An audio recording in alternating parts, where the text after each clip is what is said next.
Hi friends, welcome to Khushi sisters. నేను మీ హారిక. మేమైతే దసరా రోజున రాజమండ్రి కోటిపల్లి బస్టాండ్ ఏరియా శ్రీ శ్రీ శ్రీ విజయదుర్గ అమ్మవారి ఆలయ శరన్నవరాత్రి మహోత్సవాలకు వెళ్ళామండి.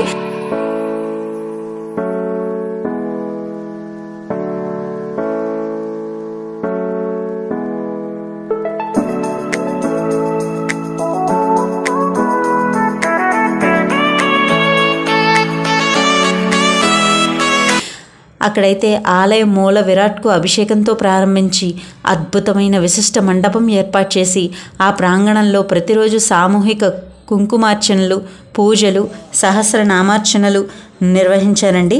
విశిష్ట మండపం అద్భుతంగా విద్యుత్ దీపాలతో అలంకరించారు. ఆలయ ప్రధాన రహదారులంతా విద్యుత్ అలంకరణతో విరాజిల్లిందండి.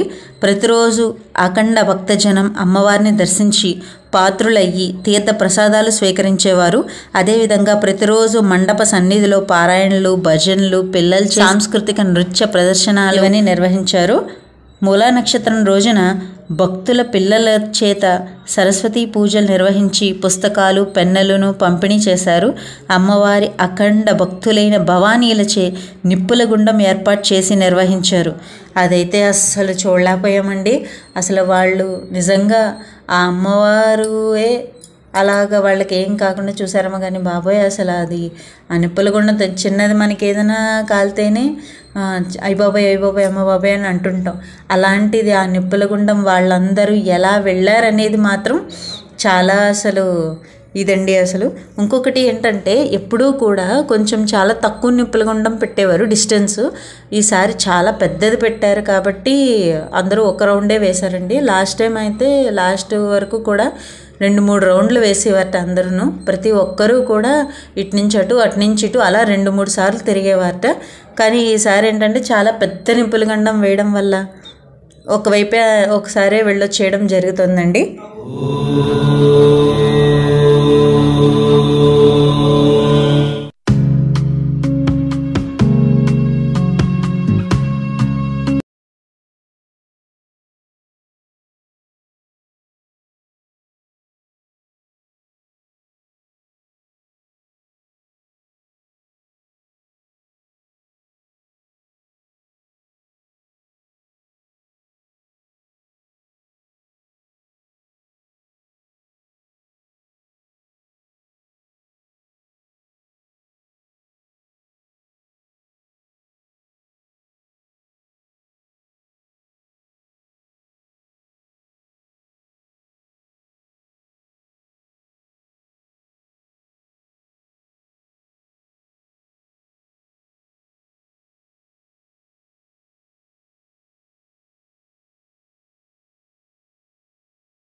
ప్రత్యేక పండితులచే చండీ హోమం నిర్వహించారండి.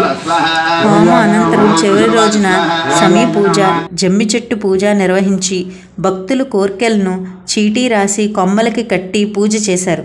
శరన్నవరాత్రుల తర్వాత అద్భుతమైన మేళ తాళాలతో అమ్మవారిని ఊరేగింపు జరిపించి అన్నప్రసాద సంతర్పణ చేశారు. సో ఫ్రెండ్స్, ఇవన్నీ కూడా మీకు ఈ 10 రోజులు జరిగాయి. కానీ నేను మీకు అన్నీ చూపించలేకపోయాను, జస్ట్ కొన్ని మాత్రం చూపించగలిగాను. ఫ్రెండ్స్, ఈ అమ్మవారు చాలా మహిమగల అమ్మవారు. అందుకే అందరూ కూడా భక్తులు వాళ్ళ కోరికలను ఆ చీటీలో రాసి సమీ పూజ రోజున ఆ చెట్టుకు కడతారు. కానీ ఖచ్చితంగా కోరికలన్నీ నెరవేరుతాయండి.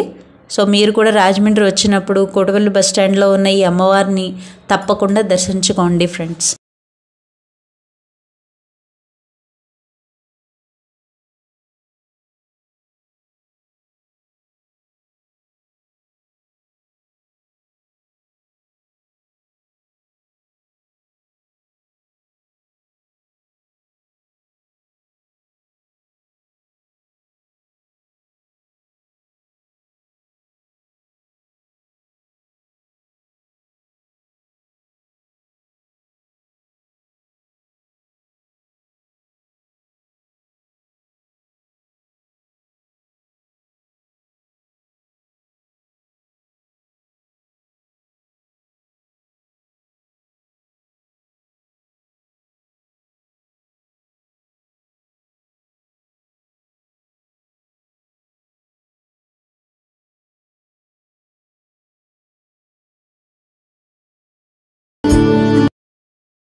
లాస్ట్ నేను చెప్పేదేముంది, మీకు అందరికీ కనుక ఈ వీడియో నచ్చినట్లయితే లైక్, షేర్, కమెంట్తో పాటు సబ్స్క్రైబ్ చేసుకొని వాళ్ళు సబ్స్క్రైబ్ చేసుకోండి.